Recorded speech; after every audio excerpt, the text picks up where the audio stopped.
Ankleshwar B division પોલીસે 7 લાખથી વધુની કિંમતના એમડી ડ્રગ્સના જથ્થા સાથે 3 આરોપીઓની ધરપકડ કરી તેઓના 3 દિવસના રિમાન્ડ મેળવ્યા.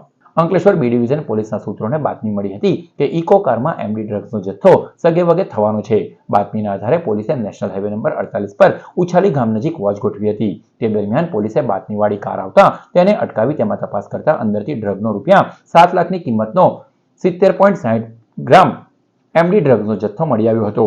પોલીસે ઝઘડિયાના રાજપાડીના ઇમ્તિયાઝ ઇબ્રાહિમ શેખ, મોહમ્મદ ઝુબેર મહેબૂબ ખાન ખોખર અને સુમિત વસાવાની ધરપકડ કરી હતી. જે ત્રણેય ઇસમોની અટકાયત કરી તેઓને કોર્ટમાં રજૂ કરતા કોર્ટે ત્રણેય ઇસમોના 3 દિવસના રિમાન્ડ મંજૂર કરતા પોલીસે તેઓની વધુ તપાસ હાથ ધરી છે.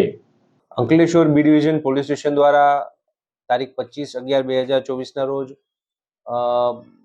એક એનડીપીએસનો ગુનો દાખલ કરવામાં આવ્યો છે અને 70 ગ્રામ જેટલું મેફેડ્રોન ડ્રગ્સ છે એ ઝડપી પાડવામાં આવ્યું છે.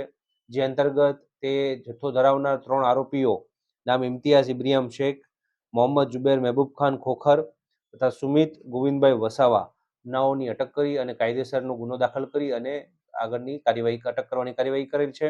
તેની પાસેથી લગભગ 70 ગ્રામ જેટલું એટલે કે 7,06,000 જેટલી કિંમતનું મેફેડ્રોન ડ્રગ્સ મળી આવ્યું છે. ડિજિટલ કાંટો મળી આવ્યો છે. આ સાથે એની ઇકો ગાડી તથા અન્ય મોબાઈલ વગેરેની કિંમત એમ કરીને ટોટલ 11 લાખનો મુદ્દામાલ પોલીસે જપ્ત કર્યો છે. આ છે એ અન્વયે પોલીસે આ ત્રણેય જણની અટક કરી તેના 3 દિવસના રિમાન્ડ પણ મેળવ્યા છે અને આગળની કાયદેસરની કાર્યવાહી ચાલુ છે.